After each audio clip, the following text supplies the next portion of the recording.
10 fascinating facts about Marvel superheroes you probably didn't know. Hey there, Marvel Maniacs. Welcome back to our channel, where we dive deep into the cosmic corners of the Marvel Universe.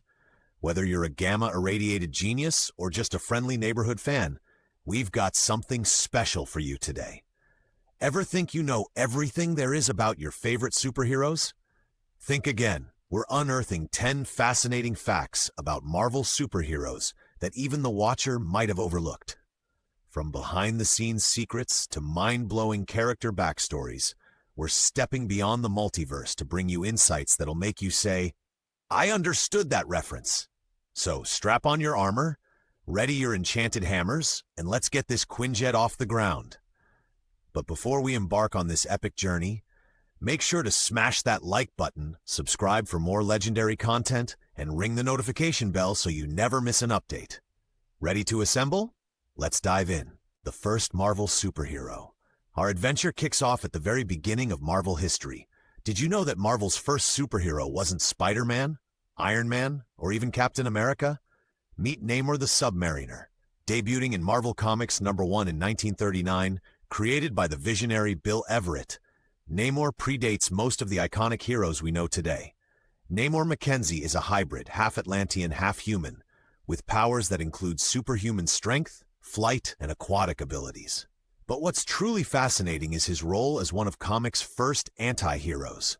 Often oscillating between heroism and villainy, Namor's complex personality set the stage for morally gray characters in comics. Namor is considered Marvel's first mutant, predating the X-Men by over 2 decades. His mutant abilities stem from his unique hybrid physiology, paving the way for future discussions on genetics and evolution within Marvel lore.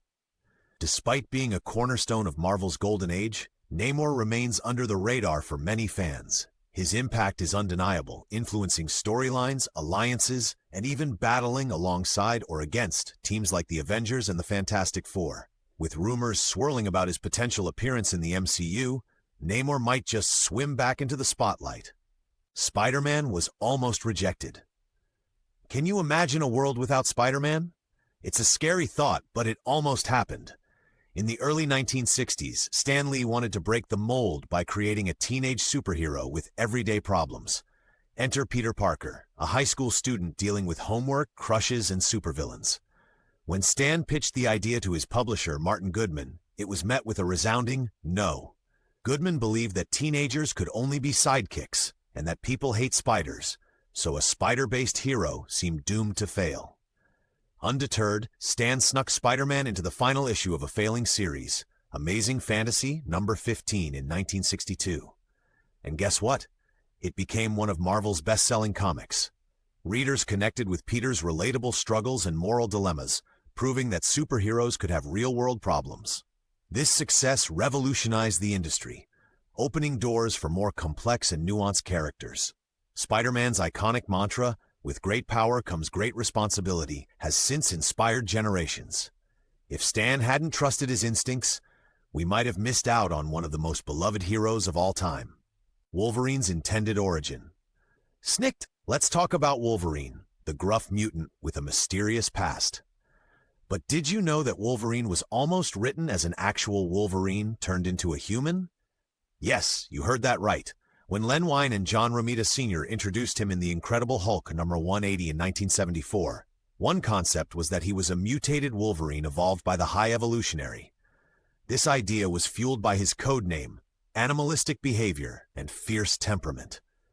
The High Evolutionary, known for his genetic tinkering, would have been the perfect plot device for this transformation. However, this concept was eventually scrapped. Instead, writer Chris Claremont and artist John Byrne expanded Wolverine's backstory, making him a mutant with retractable claws and a healing factor. This shift added depth, exploring themes like identity, humanity, and the ethical implications of genetic manipulation. Wolverine's true origin was later explored in the limited series Origin, 2001 to 2002, revealing his early life as James Howlett in the 1880s. His story delves into tragedy, loss, and the journey of a man searching for his place in the world, far more compelling than an evolved woodland creature. The Hulk's color change. You wouldn't like him when he's angry? Or would you? When the Hulk first smashed onto the scene in The Incredible Hulk #1 in 1962, he wasn't the green Goliath we know today. Instead, he was gray. Stan Lee and Jack Kirby chose gray to avoid any ethnic stereotypes associated with skin color. However, the printing technology at the time had trouble keeping the gray color consistent. Some pages showed the Hulk in various shades, from light gray to almost black. This inconsistency was a headache for the creative team. By issue #2, the decision was made to change the Hulk's color to green. This not only solved the printing issue, but also gave Hulk a distinctive and eye-catching appearance. The green color stuck, and the rest is history. But the gray Hulk wasn't gone forever. The gray persona was reintroduced in the late 1980s as Joe Fixit, a smarter but morally ambiguous version of the Hulk who worked as a Las Vegas enforcer. This exploration of his multiple personalities added layers to Bruce Banner's internal struggle, touching on themes of identity and mental health. Thor's Shakespearean dialogue. "Hearken, mortals, let it be known. Ever wonder why Thor talks like he just stepped out of a Shakespeare play?" When Thor was introduced in Journey into Mystery #83 in 1962 by Stan Lee, Larry Lieber, and Jack Kirby, his dialogue was intentionally crafted to emulate the archaic English of myth and legend. The goal was to evoke the grandeur and timelessness of the Norse gods. Using words like thee, thou, and verily, Thor's speech set him apart from his mortal companions, highlighting his Asgardian heritage. This stylistic choice added a layer of authenticity and mystique to the character. Furthermore, the elevated language paid homage to classic literature and mythological texts, grounding Thor in a tradition that spans centuries. It challenged readers to engage with a more sophisticated form of dialogue, enriching the storytelling experience. In contrast, the Marvel Cinematic Universe initially maintained this speech pattern, but gradually shifted Thor's language to be more contemporary, especially in films like Thor: Ragnarok. This evolution reflects his character's growth and closer ties with humanity. Captain America's shield evolution. Standing as a symbol of freedom and justice, Captain America's shield is as iconic as the hero himself. But did you know it wasn't always the circular disc we recognize today?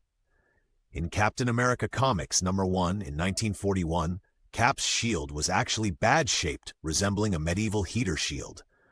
Shortly after its debut, MLJ Comics, known today as Archie Comics, complained that the design was too similar to their character, the Shield. To avoid legal issues, Timely Comics, Marvel's predecessor, tasked Jack Kirby with redesigning the shield.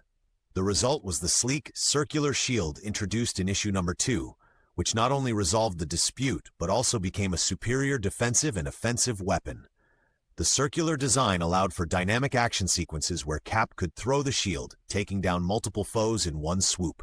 The shield is composed of a one-of-a-kind alloy of vibranium and steel, created accidentally by metallurgist Dr. Myron McLean. This makes it virtually indestructible and able to absorb massive amounts of kinetic energy. The shield's evolution is more than a design change. It's a reflection of Captain America's identity and the technological advancements within the Marvel Universe. Stan Lee's iconic cameos. It's a bird. It's a plane. No, it's that lovable old man again. One of the most delightful Easter eggs in Marvel movies has been the cameos of Stan Lee, the legendary writer and editor who co-created many of the heroes we adore. Stan's first cameo was as a jury member in the TV movie The Trial of the Incredible Hulk, 1989. From there, he became a staple in Marvel adaptations, appearing in everything from X-Men 2000, as a hot dog vendor to a perplexed librarian in The Amazing Spider-Man 2012. His roles often added a touch of humor and a wink to the fans. In the MCU, there's a popular fan theory that Stan was playing Uatu the Watcher, or at least an informant to the Watchers, a race of cosmic beings who observe significant events. This theory gained traction when he appeared alongside Watchers in Guardians of the Galaxy Volume 2, 2017, referencing his previous cameos. These appearances weren't just fun gags. They symbolized Stan's omnipresence and guardianship over the Marvel Universe. His final cameo was in Avengers Endgame 2019, serving as a heartfelt farewell to the man whose imagination brought so many heroes to life. Black Widow's mysterious age. The enigmatic Black Widow, aka Natasha Romanoff, is more than just a master spy and assassin. She's also older than she appears. Thanks to biotechnology from the Red Room training program, Natasha's aging is significantly slowed, making her a living relic of Cold War espionage. Born around the 1920s, Natasha was recruited by the Red Room, where she was biochemically enhanced. This not only heightened her physical abilities, but also extended her lifespan and youth. Her long life has been a closely guarded secret, adding layers to her already complex character. This prolonged lifespan means she's witnessed decades of history, from World War II to the fall of the Soviet Union. Such experiences contribute to her world-weary demeanor and sometimes cynical outlook. Additionally, the Red Room's psychological conditioning and implanted memories make it challenging for her to discern reality from manipulation. Her mysterious age and past have been explored in various story arcs, revealing connections with characters like Bucky Barnes, Winter Soldier, and even Wolverine, hinting at shared missions in the past. This rich backstory elevates Black Widow from a skilled operative to a character grappling with her identity and place in a rapidly changing world. Deadpool's fourth wall breaks. Now here's a character who knows he's in a comic book, Deadpool, the Merc with a Mouth. One of Deadpool's most distinctive traits is his habit of breaking the fourth wall, directly addressing the readers or audience. Introduced as a villain in The New Mutants #98 in 1991 by Fabian Nicieza and Rob Liefeld, Deadpool evolved into a more comedic and self-aware character over time. Writers like Joe Kelly and Gail Simone embraced this direction, allowing Deadpool to make meta-commentaries on the comic industry, poke fun at other characters, and even critique his own writers and artists. His fourth wall breaks are often attributed to his unstable psyche, a result of his regenerative healing factor impacting his brain cells.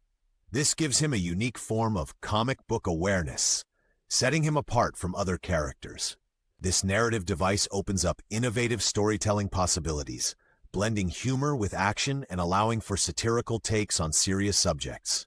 In the film starring Ryan Reynolds, this trait is front and center, contributing significantly to their success. Deadpool's self-awareness challenges traditional comic norms and creates a unique bond with the audience. Iron Man's rise to fame. Hard to believe now, but there was a time when Iron Man wasn't the superstar he is today. Before 2008, Tony Stark was considered a B-list character, known mostly to dedicated comic fans. Created by Stan Lee, Larry Lieber, Don Heck, and Jack Kirby, Iron Man first appeared in Tales of Suspense #39 in 1963. The turning point came with the release of Iron Man 2008, directed by Jon Favreau and starring Robert Downey Jr. The film wasn't just a hit, it was a game-changer, grossing over $585 million worldwide. It kick-started the Marvel Cinematic Universe, setting the blueprint for interconnected superhero films. RDJ's portrayal of Tony Stark was magnetic, blending charisma, wit, and vulnerability. Audiences connected with his journey from a flawed weapons manufacturer to a self-sacrificing hero. The movie's success elevated Iron Man to A-list status, making him a central figure in the MCU's Infinity Saga. This meteoric rise underscores the impact of film adaptations on comic characters' popularity. Iron Man went from relative obscurity to inspiring merchandise, animated series, and being recognized around the globe. It's a testament to how a well-crafted story and a perfect casting choice can redefine a character's place in popular culture. We've reached the end of our epic journey through Marvel's lesser-known lore.